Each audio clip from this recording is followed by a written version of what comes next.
Hello everyone, welcome back to my channel. In the last 1 year, on several of my YouTube videos and in many of my tuition classes and elsewhere, students and friends have often asked me to make a detailed video on how you can ace your spoken English. Because even in the 21st century, this remains one of the most essential elements in your resume or CV. So I thought, why not do that today? This video is all about that, so let's begin.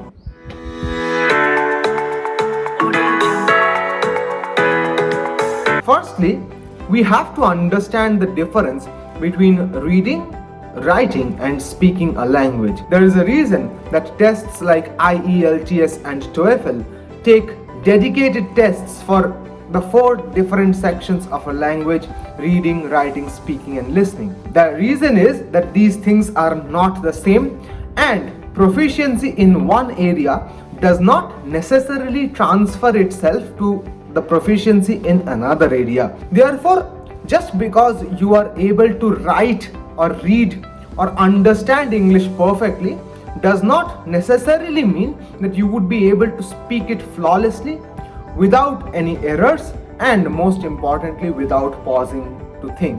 Your proficiency needs to be spread across all of these 4 domains. And in this context, may I mention that the counterpart of speaking in these English language tests, that is listening, is very important. We need to understand the order in which these proficiencies need to be developed. If you have ever learned a foreign language, or even if you are learning it informally on Duolingo, you will notice that the first thing they teach us is how to read the language, then how to listen to the language, then how to write in that language, and finally they teach us how to speak in that language. Therefore, this order of proficiency is very important. One must learn how to read English flawlessly, then how to listen to English carefully, then how to write, and finally how to speak. I am presuming that most of you who are watching this video have already aced the first 3 parts, but there might be some loopholes in your preparation or in your attempt to ace your spoken English skills. Therefore, I would also be mentioning the ways in which you can improve the first 3 skills, especially listening, because that in the longer run will impact how your spoken English improves. The second point which I will mention in this context is about fluency and errors. It is a common misconception that when you are speaking English, you should speak non-stop and without making any errors. I don't think that even for people whose first language is English, this is possible. I have been speaking in English for the last at least 16 to 17 years, but I don't remember a time in that span where I was able to speak English without pausing and without making a single mistake for a very long period of time. Even while recording these videos, I pause and think for maybe a split second, or I make an error here or there. The ones who watch the video are not able to tell that because I omit them out in the editing part, but these mistakes exist. The point is not to be flawless, but the point is to make as few mistakes as you possibly can and not think what word is coming next every other second. The fundamental policy which you must follow in this context is that you must practice thinking in English. This is a tip which I had learned from my elder sister and from many of my school teachers, who had taught me that it is essential for me and for the others who want to speak English without any errors that we must start thinking in the language.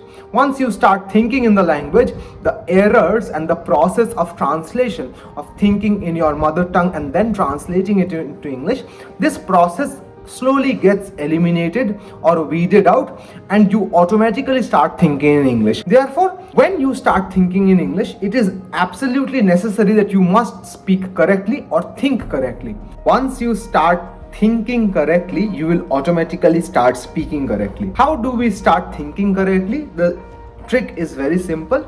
You must read a lot of books. I have mentioned this time and again in my YouTube channel that reading is absolutely essential. You cannot do away with it. And the more you read, the lesser your scope for making errors. And you must also practice your English, which would be the last point that I will mention in this video. But in this context, I would also like to say that I had made in this channel a detailed video about public speaking and how it helps your spoken English skills. If you have not watched it, please go ahead and do so. I will put the link somewhere upwards. Thirdly, audiobooks and TV shows. Many of you can already see my t-shirt, and those of you who are fans of the show have already recognized where it's from. I know this show has its fair share of problems and lack of representation, a lot of jokes which border on the offensive, but it cannot be denied that my English skill, especially my spoken English skill, improved drastically after having watched this show for about 5 times. I have not watched the show 4 to 5 times because I wanted to improve my English, but because mostly I had fun while watching it. But as a side benefit, my English was also improved. And in the last 1.5 years, I have also taken a subscription to Audible, which is an audiobook app. It's very important that we must know how to listen, which I had mentioned in the first part of the video, in order to know how to speak. Whichever language you want to excel in, audiobooks in that language are going to be a huge help for you. Once you start listening to audiobooks, you will know not only how words are pronounced, how much space or gap to give in between words, how to correctly give the gap for a comma, a semicolon, a full stop, how to express an exclamation mark, a question mark. For example, if you're asking a question, your attitude should not be, "Hey, where are you going?" but rather, "Hey, where are you going?" There is literally no difference in the words in these two sentences, and the tonality of these two sentences are almost the same as well. But there is a slight change which you will be able to notice once you listen to these audiobooks. Now, in this context, as my 4th point, I will give you a very important tip. While you are watching TV shows, especially English TV shows, start with the subtitles on. Now, many of you will raise your eyebrows in this context, saying that if we keep the subtitles on, won't we get distracted? We have to listen to that audio which is already going on and then look downwards for subtitles. My answer to this would be no, you won't be distracted, rather it will help you. Because most of us are from India, where we have a hard time understanding American or British accent, we oftentimes do not understand what exact word these people are saying, and we get accustomed to the American or the British accent quite late in our lives.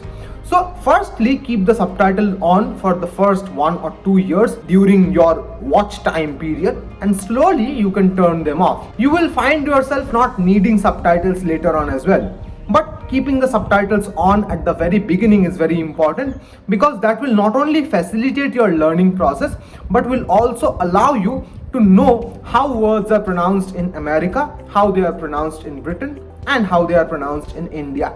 And when you meet people from different countries in your life, you won't have a problem of understanding what they are saying, because there was a time in your life when you had listened to that word and seen the spelling of it in the subtitle as well. Spellings are universal, though there's a slight difference in the spellings of America and Britain, but that difference is nothing major. Therefore, please keep your subtitles on at the beginning and then you can switch them off. And in this process, you can build your spoken English skills really well. People often ask whether spoken English courses are really good or not. I have never myself been to one. Many people have asked me to teach them spoken English. I have said no to every single one of them, because I don't think this is something that one person can teach you.